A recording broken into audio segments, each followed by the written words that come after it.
Bonjour peuple de Dieu, c'est le pasteur Jérémie, aussi connu sous le nom de pasteur Loïc. Nous voulons écouter la parole de Dieu pour la semaine, mais avant tout, nous voulons commencer par une parole de prière. Alors, en signe de révérence à notre Père Céleste, à notre Dieu, baissons nos têtes et prions ensemble. Dieu Tout-Puissant, Dieu de gloire, Dieu de prodige, Saint des saints, Roi des rois, Seigneur des seigneurs, toi le seul et véritable Dieu, toi le Dieu admirable, le Dieu merveilleux, le Dieu Tout-Puissant, Yahweh. Merci pour cette énième opportunité que tu nous accordes de pouvoir nous retrouver dans ta présence. Nous venons ainsi entièrement nous recommander en tes mains, corps, âme et esprit, pensée et cœur, l'air, l'atmosphère, tout autour de nous en nous. Nous recommandons toutes choses dans tes saintes mains et nous prions que tu étendes ta main de compassion, ta main de miséricorde, ta main de pardon sur tout un chacun de nous. Pardonne-nous pour tout ce que nous avons fait, dit et pensé, qui t'a pas honoré et glorifié, pour nos mauvaises attitudes, nos mauvaises actions, nos mauvaises intentions, nos mauvais motifs, nos mauvaises paroles. Aie pitié de nous et pardonne-nous, au nom de Jésus-Christ. Que tu puisses ainsi nous purifier par ton eau de purification et par ton sang, que tu nous sanctifies corps, âme et esprit, au nom de Jésus-Christ. Et nous prenons autorité contre tous ceux qui s'opposent à la révélation de tes mystères contenus dans ta parole. Tous ceux qui s'opposent à ta vérité, car ta parole est la vérité, qu'ils soient liés, chassés, renvoyés dans les gouffres de l'enfer au nom de Jésus-Christ. Nous proclamons que Jésus-Christ est Seigneur, car ta parole déclare qu'à la mention du nom de Jésus, tout genou dans les cieux, sur la terre et sur la terre, fléchira, et que toute langue confessera que Jésus-Christ est Seigneur à la gloire de Dieu le Père, au nom de Jésus, qu'il en soit ainsi. Nous prions aussi que, de la même manière que ton Esprit Saint se mouvait sur la surface des eaux au commencement, qu'il puisse se mouvoir durant ces moments, au nom de Jésus-Christ, du début jusqu'à la fin, qu'il prenne le contrôle de tout aspect de ce moment, au nom de Jésus.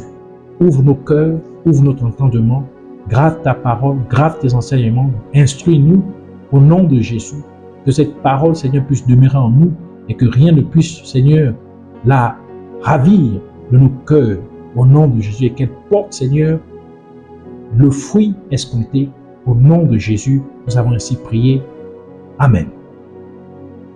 Alors, nous allons prendre notre passage principal des Saintes Écritures dans le livre de 2 Rois, chapitre 17, verset 29 à 31, au nom de Jésus-Christ.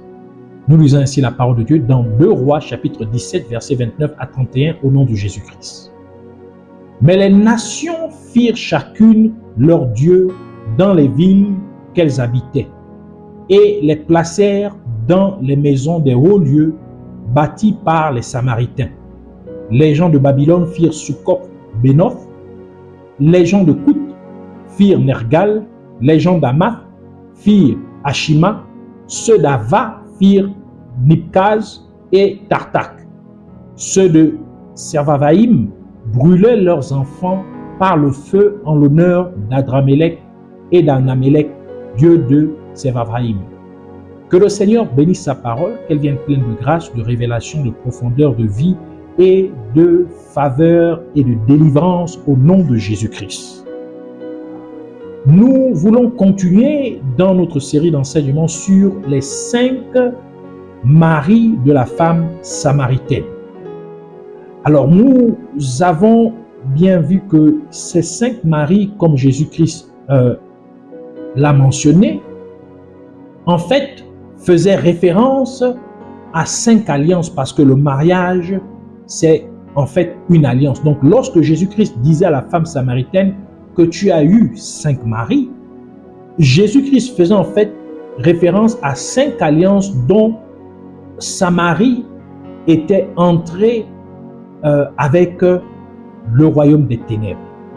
Alors la semaine dernière, nous avons parlé de la 3e alliance ou encore 3e mariage.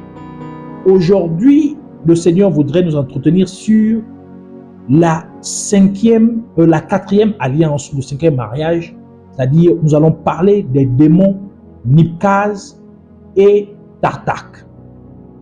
Donc le titre de notre enseignement pour cette semaine est les démons Nibkaz et Tartak. Le 4e mari de la femme samaritaine fait référence à la 4e alliance que les habitants de Samarie avaient conclue avec le royaume des ténèbres. Cette 4e alliance fut conclue avec 2 entités démoniaques nommées Nibcaz et Tartak. Le nom Nibcaz signifie Seigneur des ténèbres ou aboyeur. Je reprends. Le nom Nibcaz veut dire Seigneur des ténèbres ou encore aboyeur. Le démon Nibcaz était représenté par un chien. Cela nous indique donc sa mission principale, car le livre d'Apocalypse nous apprend que les chiens seront à l'extérieur de la cité céleste, la Nouvelle Jérusalem. Apocalypse chapitre 22, verset 15 qui dit « Dehors les chiens, les enchanteurs, les impudiques, les meurtriers, les idolâtres et quiconque aime et pratique le mensonge. » Cela nous indique que les personnes qui se comportent comme des chiens ne seraient pas autorisées à entrer dans la Nouvelle Jérusalem. Elles seraient chassées de la présence de Dieu. Elles ne seraient pas sauvées et brûleraient donc éternellement dans les temps de feu. Par conséquent, l'objectif principal du démon Nibcaz est d'emmener les chrétiens à devenir des chiens, afin qu'ils se voient refuser l'entrée de la cité céleste, la Nouvelle Jérusalem. Autrement dit, l'entrée au ciel leur serait refusée, ce qui implique qu'ils finiraient en enfer. Mais comment le démon Nibcaz fait-il qu'une personne devienne un chien? Il faut comprendre que cela se produit spirituellement. Ainsi, pour comprendre comment un chrétien devient un chien spirituel, nous devons d'abord identifier le comportement d'un chien. Et un comportement très courant chez les chiens est de retourner manger ce qu'ils ont vomi, ce qui symbolise la régression. Et cela est bien décrit dans le deuxième épître de Pierre. Donc, 2 Pierre, chapitre 2, versets 20 à 22, qui dit « En effet, si après s'être retiré des souillures du monde, par la connaissance du Seigneur et Sauveur Jésus-Christ, ils s'y engagent de nouveau et sont vaincus.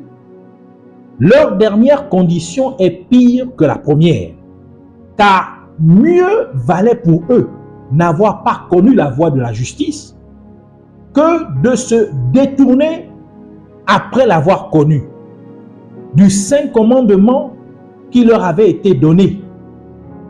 Il leur est arrivé ce que dit un proverbe vrai: le chien est retourné à ce qu'il a vomi. Ce qu'il avait vomi. Le chien est retourné à ce qu'il avait vomi. Et la truie lavée s'est vautrée dans le bourbier. Et cela est également confirmé par le livre de Proverbes, Proverbes chapitre 26, verset 11, qui dit: comme un chien qui retourne à ce qu'il a vomi, ainsi est un insensé qui revient à sa folie. Ainsi, un chrétien devient un chien spirituel lorsqu'il commet à nouveau le péché qu'il avait rejeté, ou lorsqu'il retourne vivre selon le mode de vie pécheur auquel il avait renoncé. Autrement dit, il retourne à un mode de vie mondain. Ainsi, de ce fait, le démon Nibcaz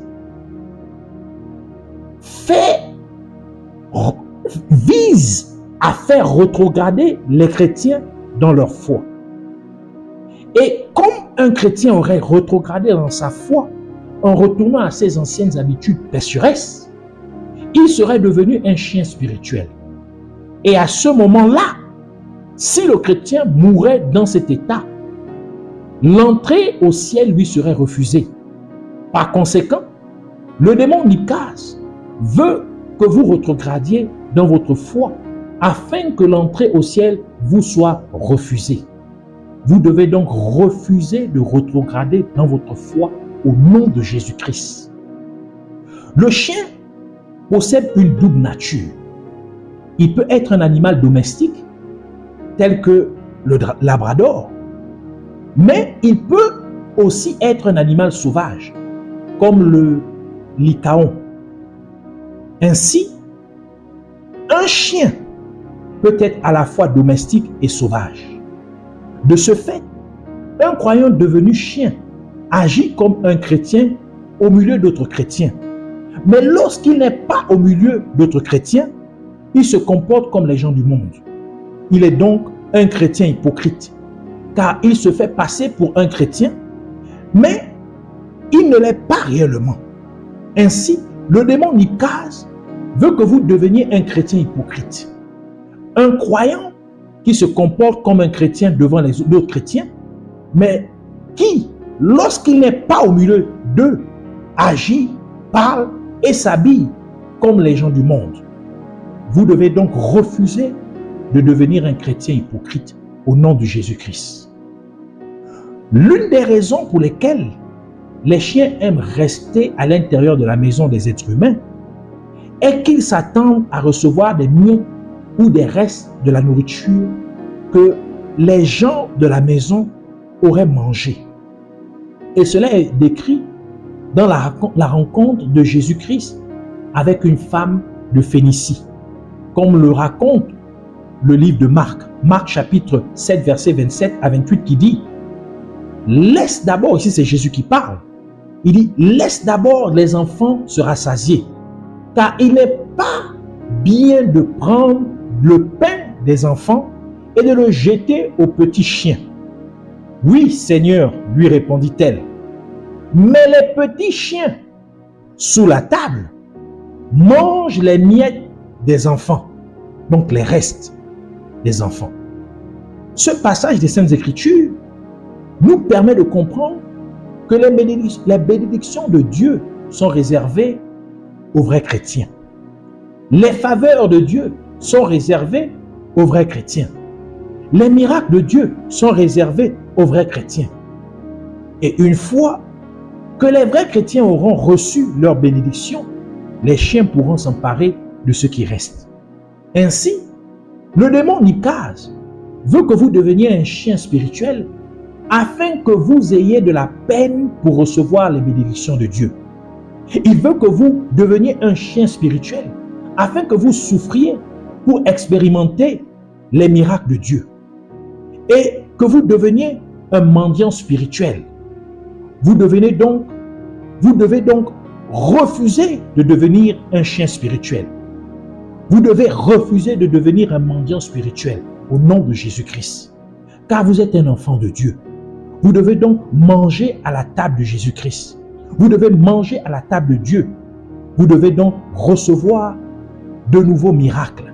Les bénédictions et les miracles de Dieu sont donc votre part légitime. Les chiens domestiques sont très proches des humains, car ils sont devenus leurs meilleurs amis. Cela signifie qu'ils leur font entièrement confiance.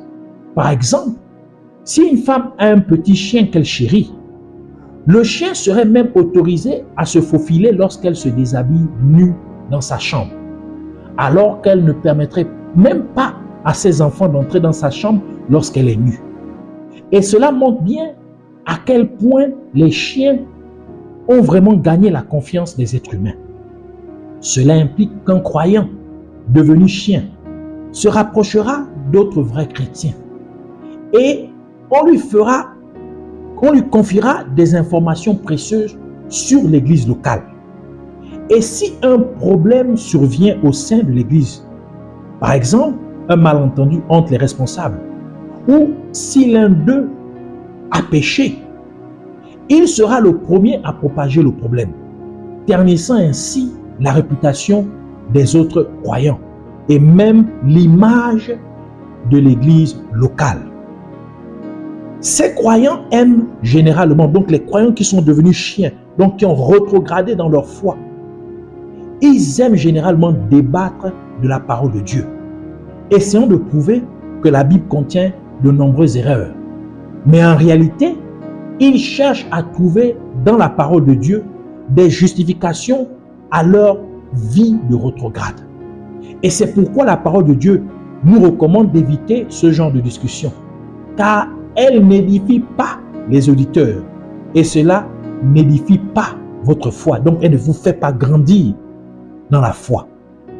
1 Timothée chapitre 1 verset 4 dit « Et de ne pas s'attacher à des fables et à des généalogies sans fin qui produisent des discussions plutôt qu'elles n'avancent l'œuvre de Dieu dans la foi. » 1 Timothée chapitre 6 verset 20 à 21 ajoute en disant « Ô Timothée, garde le dépôt en évitant les discours vains et profanes et les disputes de la fausse science dont font profession quelques-uns qui se sont ainsi détournés de la foi.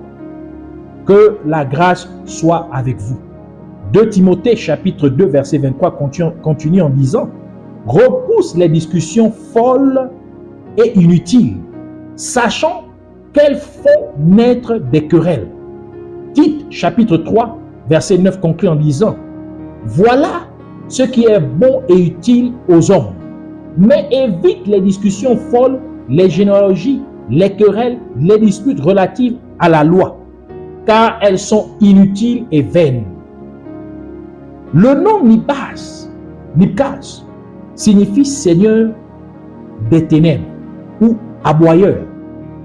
Et nous savons aussi que les chiens aiment aboyer pendant la nuit, comme nous le dit le livre de Psaume, Psaume 59 verset 6 qui dit « Ils reviennent chaque soir, ils hurlent comme des chiens, ils font le tour de la ville. » Et le livre de la Genèse, nous dit quelque chose d'intéressant à propos de la nuit. Genèse chapitre 1 verset 5 qui dit « Dieu appela la lumière jour et il appela les ténèbres nuit. Ainsi il y eut un soir et il y eut un matin, ce fut le premier jour. » Nous comprenons donc que la nuit fait en réalité référence aux ténèbres. Et comme le démon Nibhaz est également appelé Seigneur des ténèbres ou aboyeur, nous en déduisons ainsi qu'il aboie la nuit. Autrement dit, il veut initier ses victimes aux œuvres des ténèbres. Cela implique qu'après avoir fait rétrograder un chrétien dans sa foi, le démon Nibhaz souhaite maintenant l'initier à l'occultisme ou à la sorcellerie. Et c'est là qu'intervient le démon Tartak, dont le nom signifie ténèbres profondes. Je reprends, le nom Tartak signifie ténèbres profondes. Nous comprenons donc comment le démon Nibhaz transmettrait alors sa victime à son associé, le démon Tartak. Ainsi, le démon Nibhaz aboie dans la nuit pour demander à son collègue, le démon Tartak, d'emmener le chrétien rétrograde dans les ténèbres profondes en l'initiant à l'occultisme, à la magie ou à la sorcellerie, etc. ainsi de suite. Cela serait fait pour s'assurer que le chrétien rétrograde vendrait son âme au point de non-retour, c'est-à-dire au point où il ne serait jamais pardonné par Dieu. Ainsi, le chrétien rétrograde serait invité à blasphémer Dieu et même le Saint-Esprit, car la parole de Dieu dit dans Hébreux chapitre 6, versets 4 à 6, « Car il est impossible que ceux qui ont été une fois éclairés, qui ont goûté le don céleste, qui ont eu part au Saint-Esprit, qui ont goûté la bonne parole de Dieu et les puissances du siècle à venir, et qui sont tombés soit encore renouvelés et amenés à la repentance. » Eh bien, c'est impossible pour eux d'être amenés à la repentance à nouveau. Puisqu'ils crucifient pour leur part le Fils de Dieu et l'exposent à l'ignominie. 1 Jean chapitre 5, verset 16, ajoute en disant, « Si quelqu'un voit son frère commettre un péché qui ne mène point à la mort, qu'il prie, et Dieu donnera la vie à ce frère. Il la donnera à ceux qui commettent un péché qui ne mène point à la mort. » Il y a un péché qui mène à la mort. Ce n'est pas pour ce péché-là que je dis de prier. Donc, il y a des péchés qui ne peuvent pas être pardonnés. Et Matthieu, chapitre 12, verset 31 à 32, nous donne ce péché-là. Jésus dit, « C'est pourquoi je vous dis, tout péché et tout blasphème sera pardonné aux hommes. Mais le blasphème contre l'Esprit, donc l'Esprit de Dieu ici, ne sera point pardonné. Quiconque parlera contre le Fils de l'homme, il lui sera pardonné. Mais quiconque parlera contre le Saint-Esprit, il ne lui sera pardonné ni dans ce siècle, ni dans le siècle à venir. » Donc, celui qui blasphème contre le Saint-Esprit ne sera jamais pardonné par Dieu. Tel est donc le but ultime de ce duo d'entités démoniaques, Nipcase et Tartak. Ils œuvrent en collaboration pour garantir que si vous rétrogradez dans votre foi, que votre chute soit si profonde qu'aucune repentance ne vous soit possible. Nous comprenons maintenant pourquoi ces deux démons étaient vénérés par les Aviens, car ces derniers étaient aussi connus sous le nom d'Avim, donc les gens qui vivaient à Ava, les habitants d'Ava, donc les Aviens étaient aussi connus comme les Avim. Ce nom signifie destructeur, donc Avim signifie destructeur ou habitant des ruines. Il vient d'un mot hébreu signifiant déformé. Ainsi, ces deux démons, Nipcase et Tartak, provoqueraient la ruine totale de votre âme. Et l'épître aux Romains nous dit que nous vivons actuellement les temps de la nuit. Romains chapitre 13, verset 12 qui dit « La nuit est avancée, le jour est proche. Dépouillons-nous donc des œuvres des ténèbres et revêtons les armes de la lumière. » Si nous sommes actuellement dans les temps de la nuit, cela signifie que ces deux démons, Nipcase et Tartak, sont à l'œuvre en ces derniers temps. En effet, comme nous l'avons lu, les chiens aboient la nuit, et la nuit désigne en réalité les ténèbres. Puisque le démon Nipcase est appelé aussi Seigneur des ténèbres ou aboyeur, et le démon Tartak, ténèbres profondes, nous pouvons donc comprendre que ces deux démons sont des démons de la fin des temps, poussant les chrétiens à rétrograder dans leur foi et à s'immiscer dans les œuvres des ténèbres. Les ténèbres sont l'absence de lumière, car les ténèbres existent là où il n'y a pas de lumière. Et le livre de Psaume nous dit que la lumière de Dieu, que la parole de Dieu est une lumière sur notre chemin, donc sur notre sentier. Psaume 119, verset 105 qui dit « Ta parole est une lampe à mes pieds et une lumière sur mon sentier. » Cela implique que pour que les ténèbres se manifestent, la parole de Dieu doit être retirée. Et nous comprenons donc pourquoi le démon Nipcase est aussi appelé Seigneur des ténèbres, car il s'efforce de priver les chrétiens de la parole de Dieu, les plongeant ainsi dans les ténèbres. De ce fait, en incitant les chrétiens à rétrograder dans la foi, le démon Nipcase cherche à priver le chrétien rétrograde de la parole de Dieu, le plongeant ainsi dans des ténèbres les plus totales. Et le démon Tartak prendrait alors le relais en incitant aux chrétiens rétrogrades à se faire initier à l'occultisme, à la sorcellerie ou à toute autre pratique similaire. Ainsi, pour priver le chrétien rétrograde de la parole de Dieu, le démon Nipcase l'empêcherait de méditer la parole de Dieu et de fréquenter une véritable église locale où la vraie parole de Dieu est enseignée. Mais il peut être redirigé vers une église locale où la parole de Dieu est absente. Une église locale où le pasteur est également un agent du royaume des ténèbres. C'est pourquoi nous voulons prier vraiment. Alors je t'invite à prier avec moi, répéter cette prière avec moi, au nom de Jésus-Christ, en disant, je te remercie, Père glorieux, merveilleux enseignant, Dieu Tout-Puissant, Yahweh, merci de m'avoir doté de cette compréhension de ta parole. Je te prie, Père Céleste, de me pardonner tout péché que j'ai pu commettre. Pardonne-moi toute forme de régression dans ma vie. Pardonne-moi chaque fois que je me suis détourné, que je suis retourné au péché que j'avais rejeté. Pardonne-moi chaque fois que je suis retourné aux voies du monde auquel j'avais renoncé, au nom de Jésus-Christ. Et je te prie de me purifier complètement par ton eau de purification et par ton sang, que tu me sanctifies corps, âme et esprit, au nom de Jésus-Christ. Puisses-tu aussi renouveler mon cœur afin que je puisse m'engager pleinement envers toi, menant ainsi une vie de sainteté au nom de Jésus-Christ. Et je prie aussi à ma Père pour que tu me délivres complètement de tout enchevêtrement du monde des ténèbres au nom de Jésus-Christ. Que tu me libères complètement de tout esprit de chien au nom de Jésus-Christ, car je suis un enfant de Dieu. Je refuse donc d'être un chien spirituel au nom de Jésus-Christ.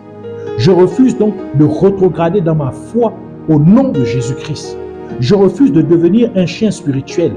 Je refuse de devenir un mendiant spirituel au nom de Jésus-Christ, car je suis un enfant de Dieu. Je mange donc à la table de Jésus-Christ. Je mange à la table de Dieu. Et je décrète ainsi que je reçois des miracles frais et de première main. Je décrète que les bénédictions et les miracles de Dieu sont donc ma part légitime au nom de Jésus-Christ. Je renonce également à toute forme de ténèbres dans ma vie au nom de Jésus-Christ. Je rejette et je me dissocie de toute œuvre des ténèbres au nom de Jésus-Christ. Je rejette toute association avec toute forme de sorcellerie, de magie et d'occultisme au nom de Jésus-Christ. Et parce que j'ai accepté Jésus-Christ comme mon Sauveur et Seigneur, je décrète que je suis passé des ténèbres à la merveilleuse lumière de Dieu. Et je suis ainsi un enfant de la lumière. Et de la même manière que Dieu a séparé la lumière des ténèbres, je décrète que je suis également séparé de toute forme de ténèbres au nom de Jésus-Christ. Et parce que Jésus-Christ, mon Père, est la lumière et qu'il n'y a point de ténèbres en lui, je décrète donc que je suis dans la lumière et qu'il n'y a point de ténèbres en moi, au nom de Jésus-Christ. Et parce que Jésus-Christ a dit que je suis la lumière du monde, je laisse ainsi ma lumière briller par mes bonnes actions afin que Jésus-Christ soit glorifié. Et je déclare au nom de Jésus-Christ que la parole de Dieu est une lampe à mes pieds et une lumière sur mon sentier. Je marche ainsi en tout temps dans la lumière de la parole de Dieu au nom de Jésus-Christ. Et je ne laisse pas la parole de Dieu m'être enlevée.